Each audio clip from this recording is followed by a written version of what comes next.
Welcome to the Paranormal Stakeout radio TV show with Larry Lawson. As a former career law enforcement officer and law enforcement educator, Larry focuses on the use of tried and true law enforcement investigative techniques in conducting paranormal investigations. Despite his experience and training, Larry also keeps an open mind to discussions on topics that deal with evidence that are not quite as physical in nature. Paranormal Stakeout guests are professionals in the field of the paranormal and parapsychology, conducting the investigations and research needed to further the cause of paranormal study. Larry advocates an agenda of standardization of structure and training in the field of paranormal investigation and research for the purpose of one day being able to produce the evidence needed to convince a jury of the existence of the paranormal. Whether it is ghosts, UFOs, unsolved mysteries, hauntings or cryptids, no topic is beyond the investigative reach of Larry Lawson and the Paranormal Stakeout radio TV show team. Now, here is the host of the Paranormal Stakeout radio TV show, Larry Lawson.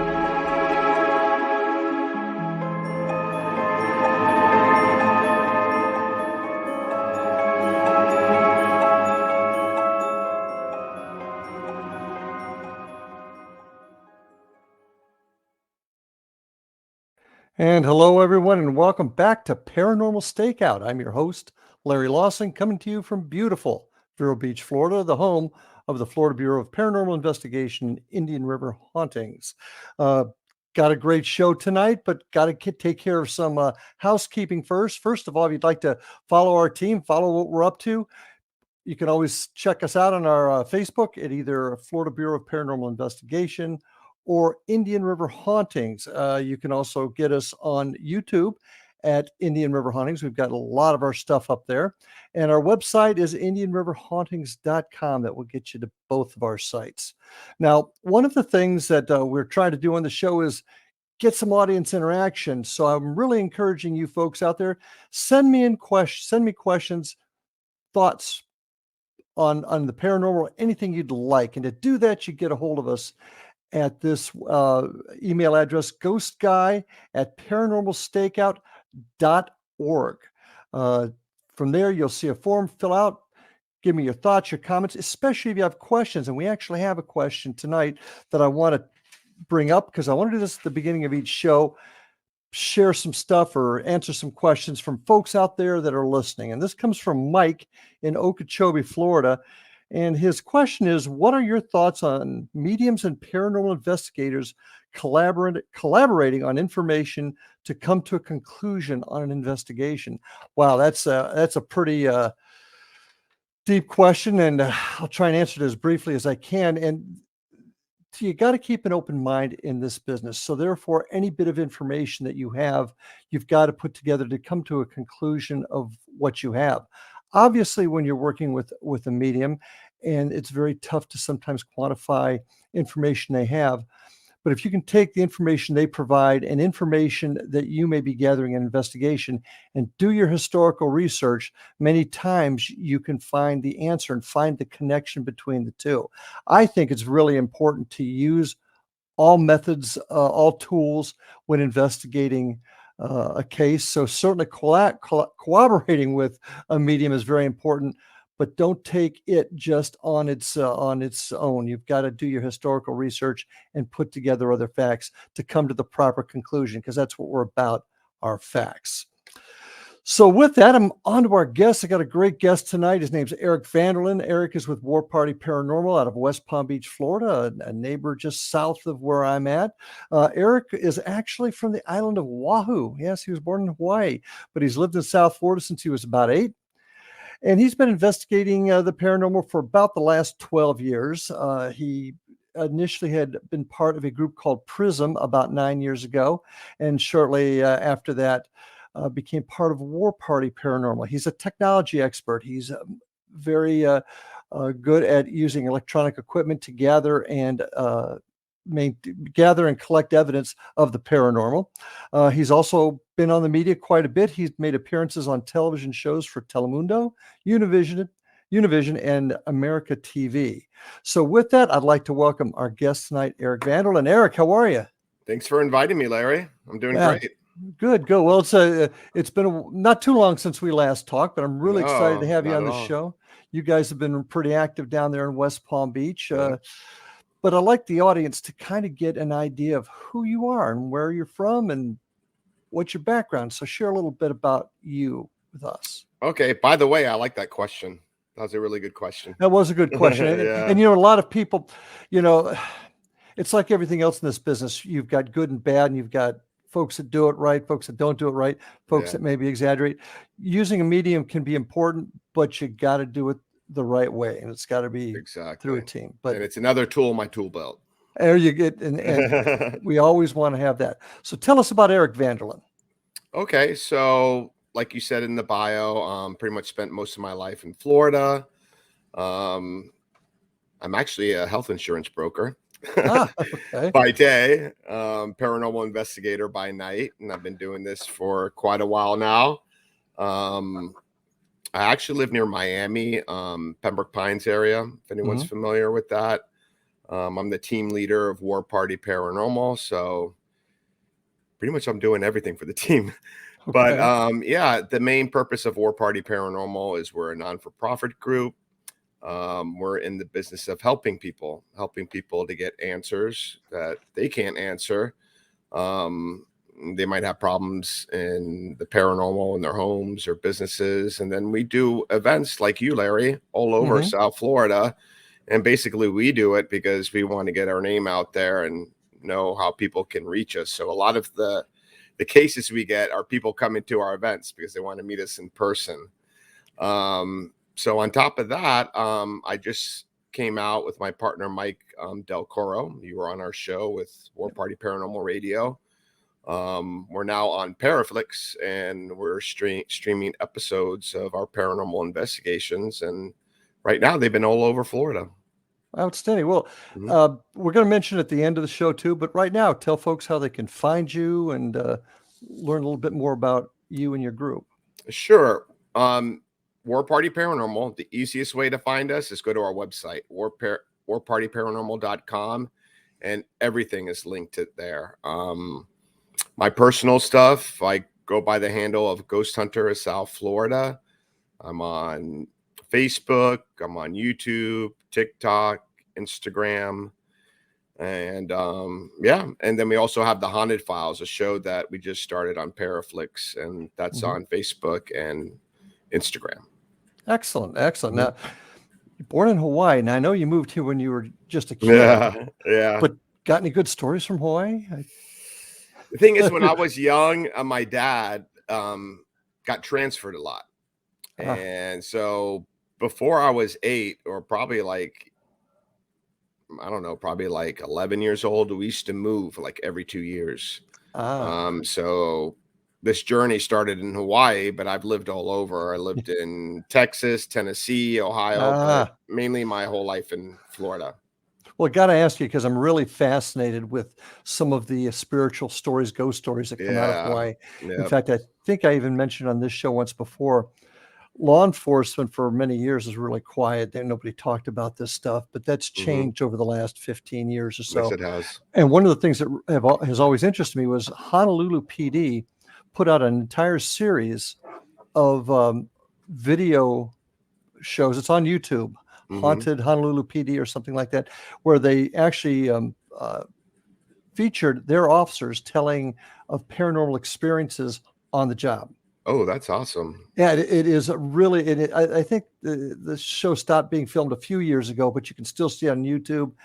Fascinating stuff, and it just goes to show you Hmm. how much this whole field has opened up. But how did you get into this field? How did it moving around like you did and things? How did you end up getting into the field? Well, I got into it as a skeptic. I've always been fascinated with things of the unknown. You remember the show In Search of? It used to be my Hmm. favorite show with Leonard Yeah, Nimoy. no more. Yep. So it all started out with that, and then when Ghost Hunters started being on TV, I started watching that show. Loved the show, but always was curious, like, is that really real? And I always wanted to go on a paranormal investigation. So I used to dabble a little bit myself. We're in Florida, so we're close to many haunted locations as like St. Augustine and Key Yeah. West. So basically, when I was with Prism, I was on one of their events, and I went up to the director and I just asked him like, Mhm. "Hey, I would love to go on investigation. I'll carry equipment. I'll do anything." And before I know it, I was on the team. So yeah, that's how I got into it as a skeptic, and I'm not a skeptic anymore.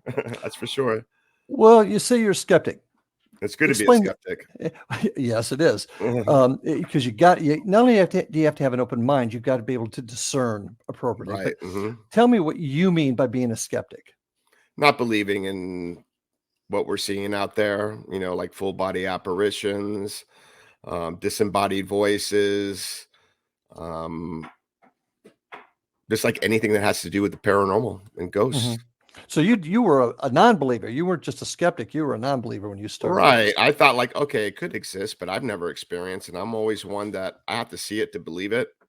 So yeah, I always been fascinated with that. So once I got into it, I just got more and more into it, and things started happening. What, any particular incident that kind of flipped the switch for you? Well, I don't know if you remember the Women's Broward Correctional Facility that down here in Pembroke Pines, Oh yeah. out there by 27. Hmm. Um, the most well-known inmate, the most people might be familiar with is Eileen Warnos. She was in the movie Yeah. Monster. She was Yeah, a one of the few women women serial prostitute. killers. Yeah, one of the few Exactly. women serial killers in history. Yeah. So she was locked up there, and it was the first time I've heard a disembodied voice. So that's what, like, where the Ah, alarms went off. Yeah. And I didn't okay. believe it because I'm a type of person, my brain can't register it. And I'm like, there's Mhm. got to be an explanation. There's got to be something else going on. And my buddy heard it, and he said, I just heard a woman's voice. And I'm like, there's got to be someone outside. There's no one around. And then the next day when I looked at the video, sure enough, there was a woman saying hello in a high-pitched voice and giggling. Really wild. Really? Now, just do you still have that tape? I Because do. oh, excellent. See, that's what I Yeah. want to. I That's what I save want to that hear. stuff. And that's the sort of things that I want to talk to you a little bit more about in your work with the War Party Paranormal. But believe it or not, we're just about ready to come up on our first break here in just a second. Okay. So, folks, what I'd like you to do is stick with us. We'll be back in just a few minutes with Eric Vanderlaan. And once again, they can get a hold of you where at warpartyparanormal.com, right? Correct. Okay, and we'll bring that up again in just a few minutes. So, folks, stay with us. We'll be right back after these very important messages here on Paranormal Stakeout. See you in a minute.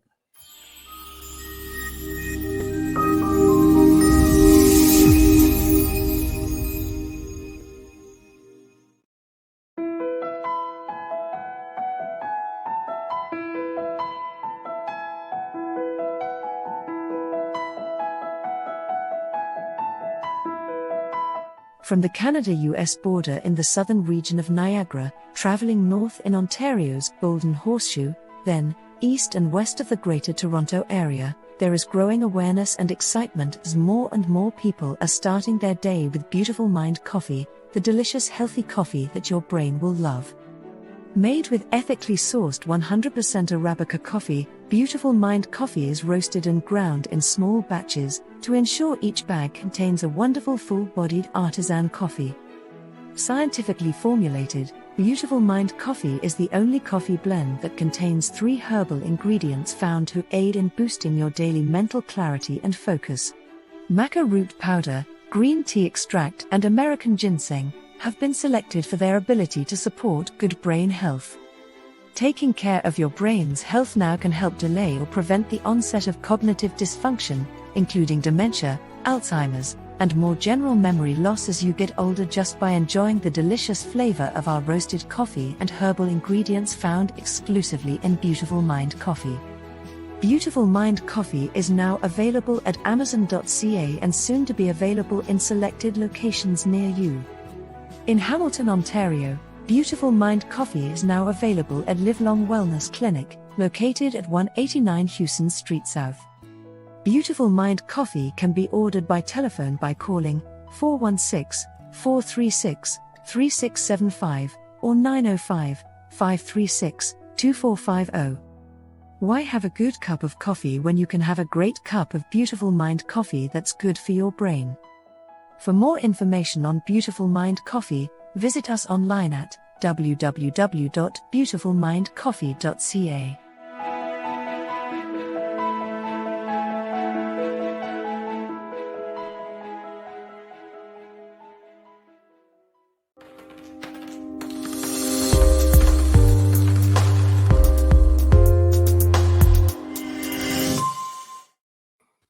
And we are back on Paranormal Stakeout with my guest tonight, Eric VANDERLAAN.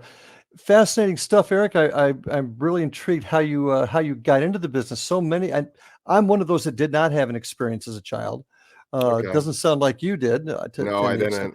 So and so often I hear, yes, when I was 5 years old, I saw this. That not me. So it's kind of interesting to chat with somebody that entered it as an adult like I did. Mhm. So we're talking about War Party Paranormal and Prism also.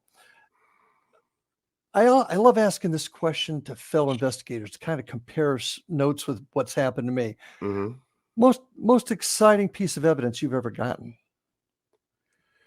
The most exciting is and you probably could, that is at first was that disembodied voice, was I captured that on yeah, video camera. yeah. Um, Other than that is I've captured other, disembodied voice, but the wildest things I caught a disembodied voice filming with my camera on my phone. That was, like, the oddest thing. And people, What? you can get EVPs and disembodied voices on the video camera on your phone. Oh, sure you can. Yeah, Yeah. yeah. People don't realize it. I got to admit, I had a bit of an issue with that myself, because it's not a specific piece of equipment to do that. But phones Right. nowadays can do so much. Our crew got probably the best EVP we ever got, in the old school in Fellsmere. You've Mhm. been there, right? And we got a little boys. We call him Billy. We don't know if that's his name, but that's what we call him. Actually, responding to one of my guys that said, "Do you like to be in this room?" Clears a bell, little boy. Yes, sir. On there, and so Oh, you, that's and that amazing. and that was on a phone. So Oh, okay. That's so great. yeah, you can get that. So I've had uh, my name called out on cue, but on a recorder, but I ye- believe it's because I frequented the place so many times, I believe that mhm. you build up relationships with these spirits because there were people at one time. I've actually had that happen. Last investigation was kind of quiet, but the several before that, my name keeps coming up too. Mhm. So yeah, I agree. And if we get a chance, hopefully we'll have enough time. I want to talk to you a little bit about your thoughts on going to some of these places too. Sure. Any case that's particularly perplexed you? Probably when we were investigating the Gold Coast Railroad Museum down in Miami, Hmm. um, we get a lot of activity there when we were going there, and just seeing shadow figures, like, I saw my most well-defined shadow figure, and it just blows my mind away. It was just the full arms and legs, and this was during daylight. Um, Oh, okay. I was in the maintenance room that used to be part of the old hangar that used to be part of the naval base back in the 1940s. What happened there was they had 3 big hangars that stored blimps, 6 of them at each hangar, Mm-hmm. and a hurricane came by, and one of the blimps caught on fire, and the whole thing blew up. So they still have remnants of the original hangar, like the rooms on the side, because it's sort of like a dome shape, and they're made out of Mm-hmm. brick. So during the day, we were in one of the maintenance rooms in part of the original hangar, and off to the side is the bathroom with the window, and I can still see, like, into the bathroom where I was facing, but I can also see ahead of me, and I see someone walk by with, like, arms, legs, and everything, and I don't know, I couldn't register it. I'm like, "There's gotta be a reasonable explanation for that." I chased after it. I mean, the bathroom is really small, so there's no one Mm-hmm. anywhere can go.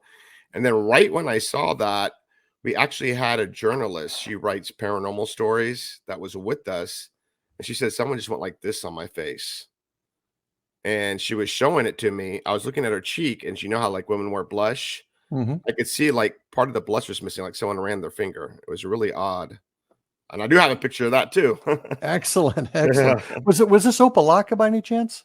No, this is down in Miami. You know where Zoo Miami is? Yeah.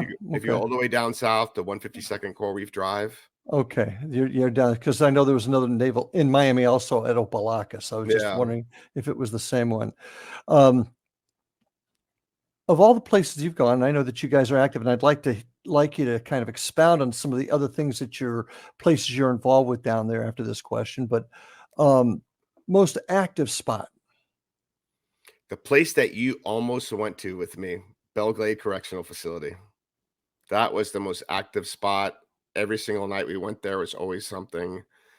I miss Yeah, it, but now it's gone. They tore it down, but the area could be still be, having activity around it, you know? that close to getting it. Yeah, that would that would have been quite the investigation.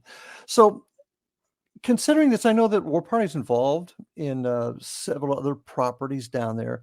Tell us a little bit about what you folks do, because you not only do you investigate, but you help share these experiences with others in the community. So tell us a little bit Yeah. about that and where you go. Yeah, actually, we do a full out investigation and you get to be a part of it. Hmm. Um, where we have all the equipment, you might witness something happen right there on the spot. And we do locations throughout South Florida. Right now, we have what's called Yesteryear Village that's by the South Florida Fairgrounds, and it's a living historical place. They have a collection of historical buildings that were going to get demolished throughout Florida, and they rescued them and brought them all to this location to where it's like a village now. I mean, they have Hmm. a church, they have a school, they have a fire museum, they have a pineapple processing plant. But the most infamous building there is the Riddle House that used to be a formal funeral parlor down by the West Palm Beach Cemetery.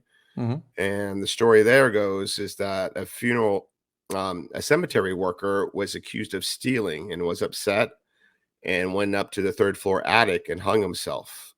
And the spirit still remains. It's pretty wild. We get a lot of EVPs, a lot of intelligent evidence from there. Actually, it was featured on Ghost Adventures in their season one. Hmm.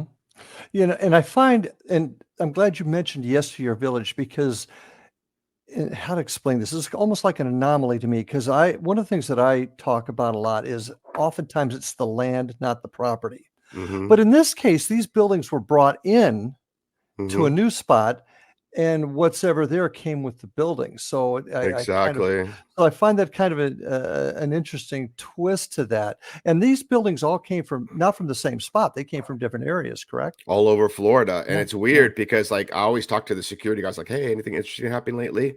They see shadow figures all the time. I Hmm. had one guy there that what they were doing like a Seminole Indian War reenactment there, and they caught a picture and he showed it to me. I wish he would have sent it to me, but it's a shadow figure of a lady in like a Victorian time dress, and it's like shaped perfectly. It's Hmm. pretty wild. What's your purpose for doing this? Why do you? I mean, we do it up here, as you know, in Fellsmere and different spots in Indian River County. But why do you guys do this? Why do you put on these programs or these events? Well, we want to help people. That's our passion, the paranormal and helping people. These events are a good way to let people know what we do. It's the best advertisement that you can get. And a lot of these people that do have something going on in their house, a lot of people think they're crazy. They don't want to talk to someone over the phone. So a lot of times they come to our events. That's how we get a lot of our residential cases. So when you say you're helping folks, you mean what exactly do you mean then in that context? Well, if they believe something paranormal is going on in their place, we'll go there if we determine that it's worth an investigation, and we'll do a full out investigation and try to see what is going on there, try to find the answers for them. A lot of Okay. times it's just a reasonable explanation that they never thought of. Yes. But then there are some times that there is something going on, and we do have people that can cleanse and do blessings, things like that. You remember Tim Yancey, that used Yeah. to be on Yeah. our team. He's a pastor, actually was a ranger. Yeah. He recently passed away. He was I did not know that. the one that was our go-to person for doing cleansings. Tim was a terrific guy. This is the first I've Hmm. heard of it. I'm very, very sorry to hear that. I know that he was sick, but I well, I'm very, very sorry to hear that. Yeah, great Do you, guy. do you ever worry with cleansing and things like that about getting it wrong? Yes, because you got to be right about it, Hmm. and you got to do it the right way. And if you do it the wrong way, you can make things worse. Also, when you're doing an investigation, you got to be careful how you do it because, like, if these people are in the house, I don't like to have any of the people that ask us to go there around when we're doing it because even if we get something, we may not think it's paranormal, but they might be freaking out. Like a lot of time, like, I don't know if you're familiar with the recorders, the DR60s, Yep. Panasonic DR60s. Hmm. You get a lot of static in them, and sometimes it could sound like someone angry and screaming, and that could get someone, very frightened that way. So we try to do it in a scientific method, and if we can't figure out what's going on and we do determine there's something that's menacing there, um, that would be our next step is to do a cleansing. Do you guys ever worry about going to a house and maybe the person, and you may actually vet this up front, but perhaps there's other issues going on, such as mental health issues, Yeah, uh, it's happened before. substance abuse type of Yep. thing. Mhm. How do you manage to vet that? How do you fix that or find out about these? Well, it's not only we're paranormal investigators, even though we're not professionals or licensed, we're almost like counselors. Um, if and when something's off and it's not paranormal, it's something else, whether it could be mental, it could be drugs.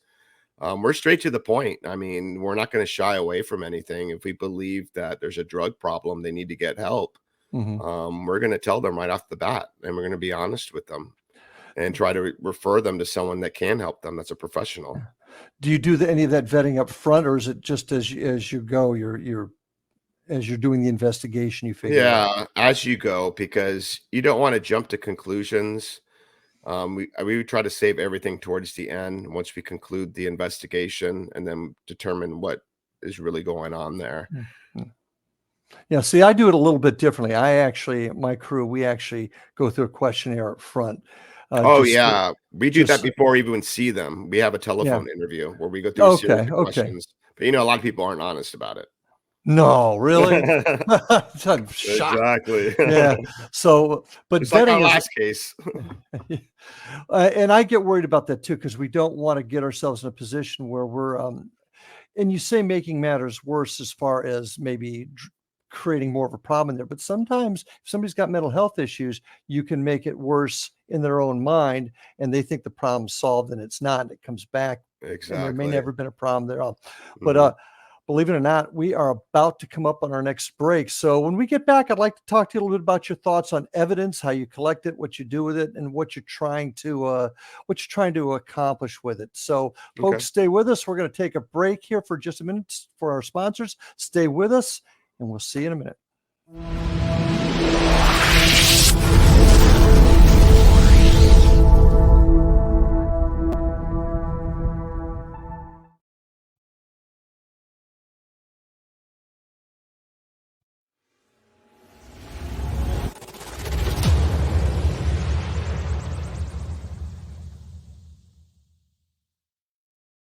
So I was watching the X Zone TV channel last night when I was abducted by aliens, and they kept repeating to me over and over again, simultv.com, simultv.com. What's simultv.com? That's what I asked them. They had it written on the side of their UFO. How do you spell that? UFO. No, I mean simultv.com. simultv.com. simultv.com. Right. simultv.com. Interesting that you were abducted by aliens in a simultv.com UFO last night. Oh, yeah? Yeah. Now that you mention it, I remember now last night I was awakened from a deep sleep. My great-grandmother was standing there. She said she'd come from the hereafter to tell me about simultv.com. She even spelled it out for me. simultv.com, sonny boy. simultv.com. simultv.com, sonny boy. Wow. Yeah. Guys, you'll never guess what my psychic guru just told me. simultv.com. Exactly. Are you guys psychic too? Of course. We all know about simultv.com. simultv.com.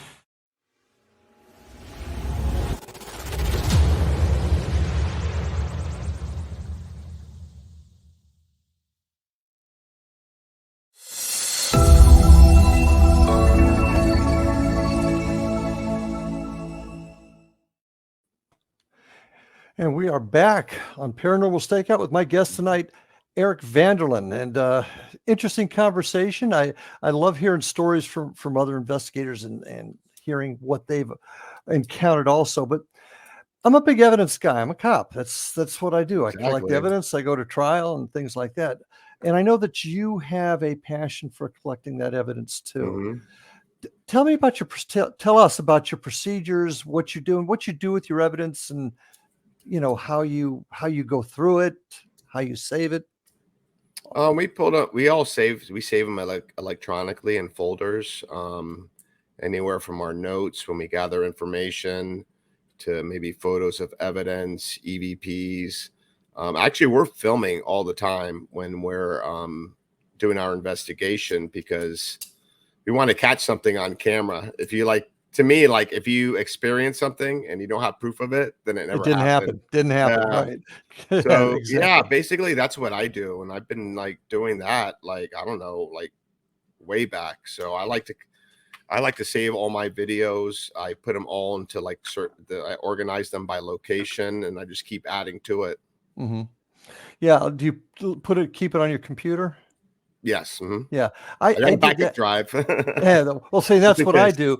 I put it on, I download it, and then I put it onto a thumb drive, and then I put it into a lockbox. It's once There again you the go. cop in me, the evidence room, so to speak, just so that I've always got it. Um, how many years of evidence do you think you've collected? I mean, you've been doing it for about 12. War Party's probably been around that long before you even came up. I probably been doing it maybe I don't know, for 7 years. Hmm. How accessible is what you have for other groups? I come up to you, hey Eric, I had this occur. Did you have anything similar to that in one of your investigations? Do you have a way that another group could see that, or you could share it with them, or even to find something that's similar? Yeah, a lot of times, a lot of the stuff I have is on my Google Drive, so I can whip it out on Mm, my phone, yep. or I can send them a part of the evidence. That's basically the way I would share it with them. It's always good to compare notes with other paranormal investigators, especially when you're doing certain types of experiments, whether it's an EVP session or videotaping, or what we do, the Delco experiment is a sensory deprivation Hmm. experiment. So we got people doing it all over the US, and we actually have a blog where we have people share their thoughts because we want to see what kind of experiences they're getting as well and how it matches up with ours when it Describe comes that a to little bit. thinking. Describe, because I find it fascinating. I think Mike did a terrific job putting that together. Mike is one member of your team, Yeah, our Delco. tech guy. Yep. Yeah, tell us a little bit about that process. Okay, so basically the Delco is two experiments in one. It's a sensory deprivation experiment. Everyone's heard of the Estes method. Mhm. So basically, what we do is you have a spirit box, and a spirit box is like a transistor radio that can sweep through radio stations. And they say that spirits can communicate between the white noise, and you can adjust the speed, you can have it go backwards, forward, Mhm. FM, AM. So we have a subject that will put noise isolation headphones on so that all they hear is what's coming through the spirit box. Now, And let me hold you up to just there. That's the essential Estes method, as we call it, is wearing the right. noise canceling earphones, and then the person with those earphones on just spits out or announces whatever words they get off the spirit Right. box. And then you have someone next to them that can't hear what they're saying, asking questions. So we're trying to Correct. see if we can get intelligent responses. And on top of that, with the SS method, they wear a blindfold. But what we do is instead of using the blindfold, we use what's called the Gansfield experiment that they use, I think, in the 70s to test for ESP with the ping pong balls and the red lights. And they did almost the same thing. As they had noise isolation headphones, but they were just blaring white noise through it. But Mhm. instead, we're doing the spirit box. And then with the goggles, you can't see through them. So you have it's red light, they're red lenses, so you can't see through them. You can either have them on, you can have them strobing or flashing. But to tell you the truth, you think if you have them the craziest way strobing that you get more things out of it. But to me, if they're just left on, I don't know. A lot of things like can happen. Everybody's different. There's some people it works well with people who are sensitive. People feel like they've been touched. They'll see visuals. You're not supposed to close your eyes. You're supposed to stare into the red. And for me, like the wildest thing that ever happened to me, and Larry, you'll probably like this being a police officer and probably heard about it, is I think it was about 5 or 7 years ago. There was a man that was in Opelika, which is close to Miami, that Know it well. his wife strangled her with a tie wrap and then took a 6-year-old son and headed towards the Keys. They didn't make it to the Keys, but they made it to this place called the Last Chance Saloon that has a lot of activity, and pulled into a vacant lot. And the guy ended up strangling his son and then committing suicide. So I didn't know anything about this, and we were doing it like on stage, and I was able to say the sex. It was a boy, how old he was. And the wildest thing was I blurted out his last name. Like, how wild is that? And you knew nothing of this case. Nothing of it until like I got out of it, and they were like, hey, you know, we wanted to let you know you were like talking about things that were pertaining to a murder suicide that happened next door. And then the coolest thing is it's like at the end of the night, there's a police officer that always checks on them when they're closing, because, you know, he wants to, you know, make sure they're protected and they don't get robbed. So he happened to be the first officer there at the scene of the crime and actually took us there. And we were getting EVPs that was pertaining to what we were doing inside the bar. How crazy is that? It is wild, but I want to go back to the method you were using.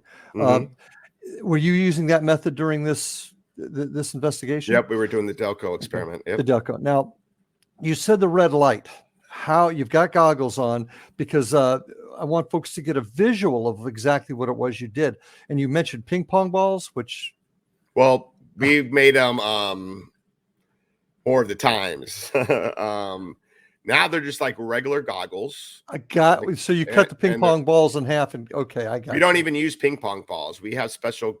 Mike has these goggles that he built with these lenses that light up, and in the back of the goggles there's a switch, and you can turn them off, you can turn them on, strobe them, flash them, and basically they're just goggles that light up in red, and when you're wearing them, that's all you see. Yeah, then that's the vision I wanted folks to get. Yeah, but that is definitely a wild story. So how long have you guys been using this method? For a couple of years, and we've had some amazing results. Like that wasn't even one of them that would blow your mind. There's others. But the most important thing about this experiment is you got to get into a trance-like state. So what we do is when they're listening to the spirits, the SB7, the spirit box, and they have the goggles on, they're doing that before we start the questioning for 20 minutes. So they can like try to focus and meditate and try to get into a trance-like state. Now, me being, and once again, this goes back to police training. You know, we go through training, we go through retraining all the time. Do you have a protocol? Let's just say that the Delco method really took off. Do you have it documented on the best way to use it, best practices for using it? That may, because somebody's going to do what you're doing. They're going to see exactly what it is you've got going, and they're going to want to try it too. Go to our website. We have the instructions in video. That's what I want to know. Okay. Yeah. So there is a procedure, a standard for using this method. Yep. It's on our YouTube channel. Excellent. See, and that's the one thing, and I think you and I have talked about it before. I really think that if everybody's going to investigate a little bit differently, but we've got to have some sort of structure. They might ask questions a little differently using the Delco method, but for them to be successful and to attain the same level of success that you guys did, they're good. You know, they need to follow how you did it. Yeah. And I don't even know if that's the right way to do it, but it's been working for us, and we're the only ones that have been doing it. So that's why we have that blog, so people can like put down their results so we can see all over the place how it's Exactly. going for them. And somebody could very easily come up with a better angle to doing it, and Of they put it on course. there, and then that becomes the We norm or the welcome it. standard. Yeah, Yeah. exactly. And that's something that I firmly believe that we've got to do more of in this business, whether it's with the Delco experiment or any other type of experiment. We've got to share each other's experiences and learn from each other. Yeah. That's how we grow. It's in my opinion, that's the only way we're Yeah. going to. And the reason why we do this is because we want answers. We want to know what's on the other side. What happens after you die? We may never know until we do die, but at least we can try to do our best to get close to getting answers to some of the things. How many teams out there do you think, Eric, the answers are only secondary? And they're just in it for the thrill. There's a lot. You go on YouTube. There are YouTubers that they're just doing it for entertainment. They're not doing it for the scientific perspective. I mean, I've been invited to do Paracons, and I mean, I don't think anyone can compete with us. With a lot of people that are out there, and I'm not being like arrogant, but there's a lot of people out there that just do it for entertainment reasons, and they over exaggerate, and they may even fake things. A lot of things that you see, you don't believe. You mean there's things on YouTube that aren't true? Exactly. TV too. No. Yeah, don't believe everything you see on TV, folks. Unless Fake it's Paranormal news. Stakeout. Unless it's Paranormal Stakeout, then Exactly. you can. We're part of Paranormal Radio. or at least we're going to give it to you as truthfully as we know it. Yeah, and that can be a harm to everything that it is. you and we're trying to do. Wouldn't you agree? I totally agree. That's why you got to you got to stick to your guns. Be skeptical of your evidence. Try to go through it. Don't just put anything out and assume that it's paranormal, and don't fake things, because if you get caught faking something once, then that your reputation's gone. And I believe we build a good reputation. So here's the other half of it too. A group does something to fake it, and it gets out, it taints all of us. Yeah, it does. It makes us all look like that. And once again, that's why I preach this and standardization and training. Come up with a framework for people to do things so that they know if you're following that, you're doing it as upfront and as honestly as you can. I put up evidence and people have said, "Oh, that's fake because it's too good to be true." Yeah. So I'm not going to be able to please everyone, but at least I can be honest with my information and put it out there. And that's all we I can want to do. Yeah. But by keeping working together, maybe we're going to come up with the methods that will be accepted, and most folks are going to start agreeing. Well, we're believe it or not, we're coming up on our third break here. We've only got one more section to go here. So folks, stay with us. I'm with Eric VANDERLAAN from War Party Paranormal. We've still got a little bit to go, so don't leave. We got some great things to talk about right after these messages.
And we're back for round 4. Man, this hour has gone fast. Yeah, But um, do want to remind everybody to check us out at paranormalfbi.com or indianriverhauntings.com. Those are our websites that you can find out what we're doing. You can also see us on YouTube at Indian River Hauntings.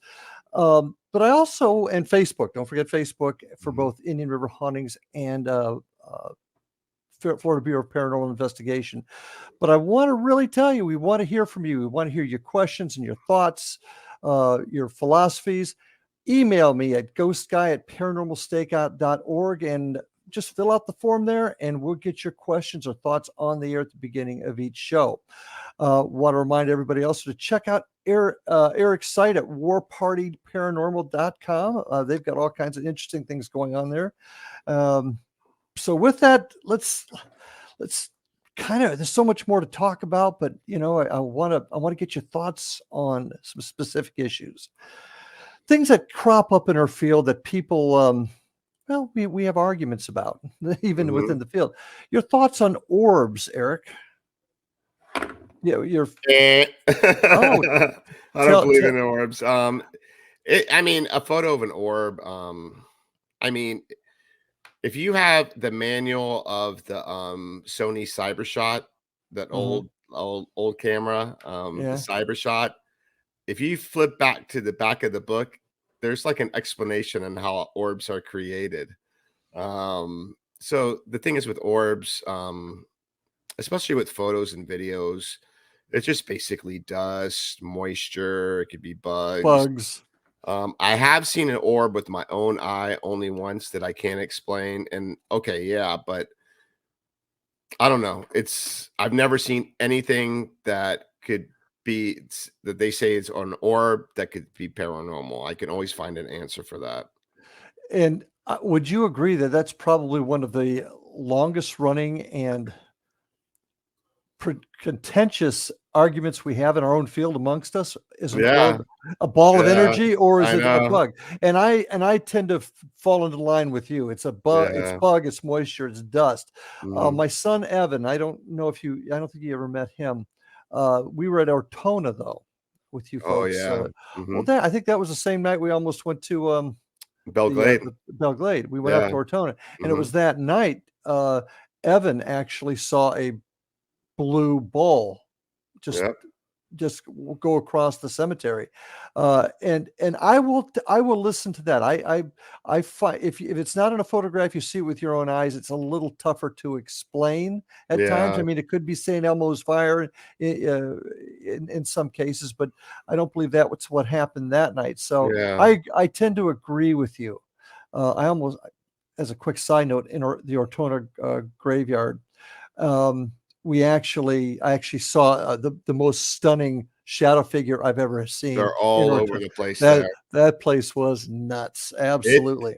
It dates back to 250 BC with Native Americans. There's burial mounds all over the place. And and that's a whole nother topic we can talk about, is the true history in Florida, because we're such a new state. Nobody really knows the history. We're really old, actually. Yeah, we're very old, but that's a subject for another show. Probably one of the other more interesting arguments we have in the field, and I'd like to get your take on it, is the subject of intelligent and residual haunts. Okay.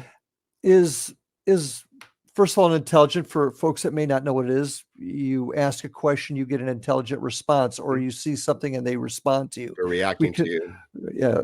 Sentient is another word for it, but they react to you.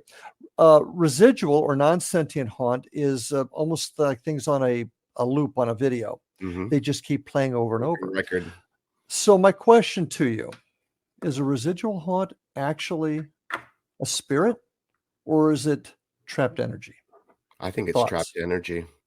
I mean, a lot of residuals can happen like at these old haunted buildings that could be like hundreds of years old. And I think that when something traumatic happens, or maybe when something happens over and over in history, it just keeps on going. Like, I think that like even like the wooden floors, if they're original, and the steps and things like that, I think they hold energy. And a lot of times I think that could be the cause of residual energy. Like maybe hearing like footsteps going down the stairs, and it happens like often.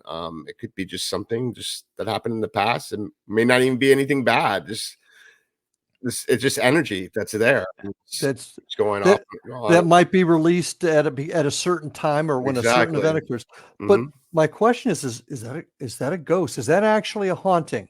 Or is it just a natural phenomenon that has some sort of scientific basis of energy being released?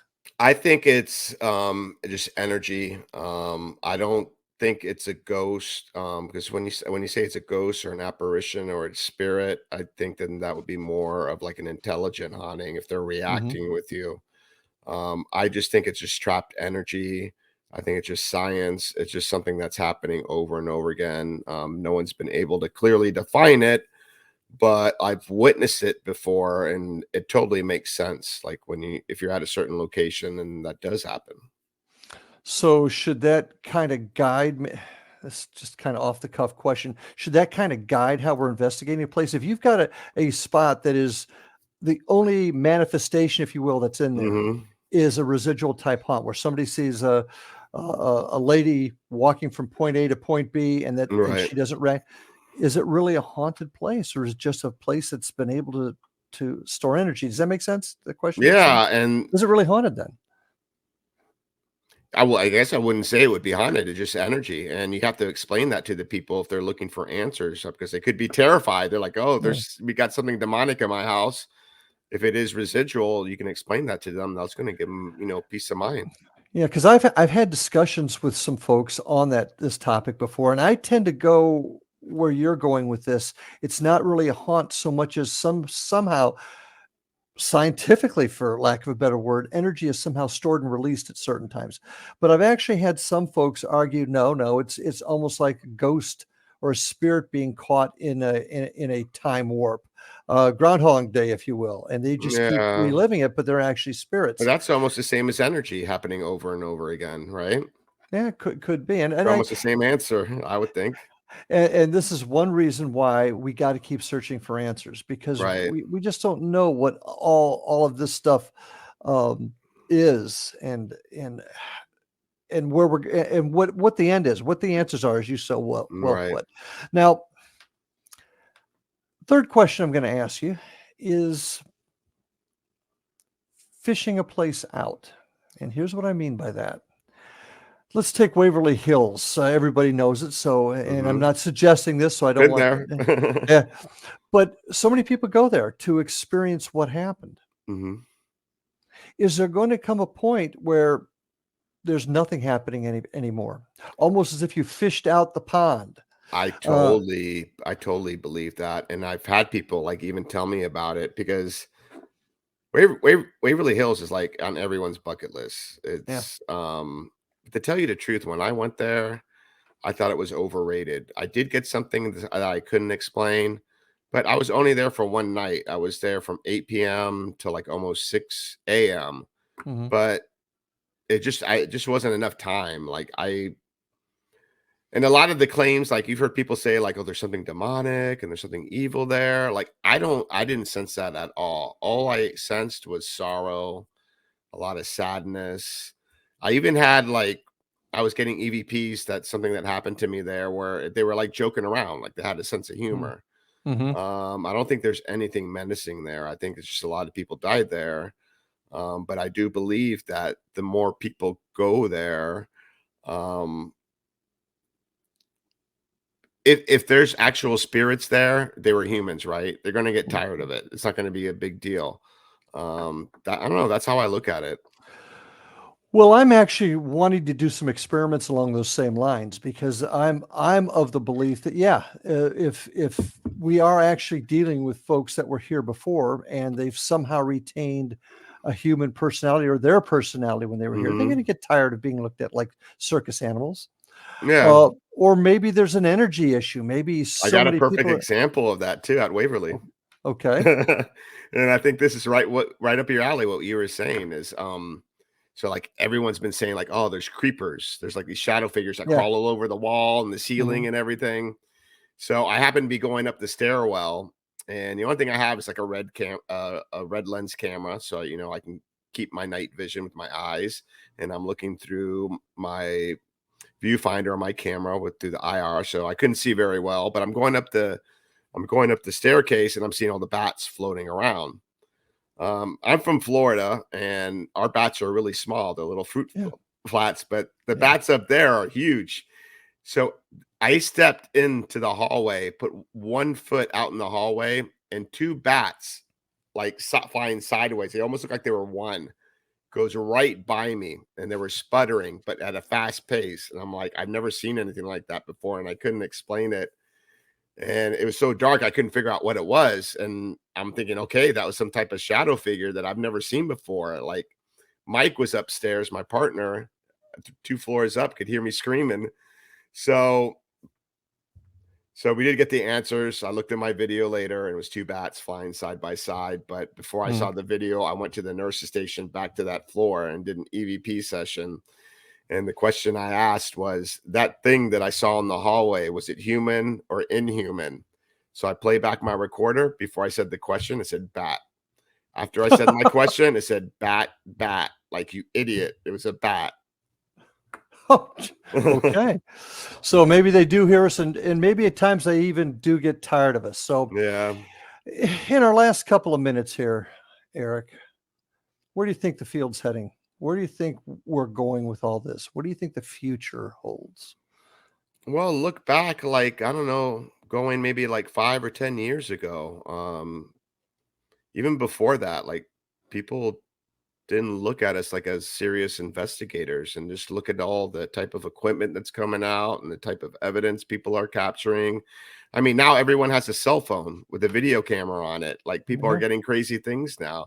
So I think now people are starting to open their minds up, saying like, there is something that's out there. Look what everyone's capturing. So I think it's only going to go up. I mean, we'll never find the answers. Oh, don't say that. I refuse to believe that. I never say never, but your point's well taken, and you're right. As technology improves and minds open up, perhaps we're going to get better. But just trying to get close. Just trying to have Cal accept that we're trying to go. Well, I really appreciate you being with us here tonight, folks. Once again, how do people get a hold of you? WarPartyParanormal.com. Go there, Everything's folks. there. Find out what they're doing. If you're in South Florida, if you're not going to come by and see us at Indian River Hauntings, go down and see them at War Party. Appreciate you being with us tonight, folks. Thank you, Eric, for being with us. Folks, stay with us until next time. Stay safe. Love your family, and we'll see you on the other side. Have a good night.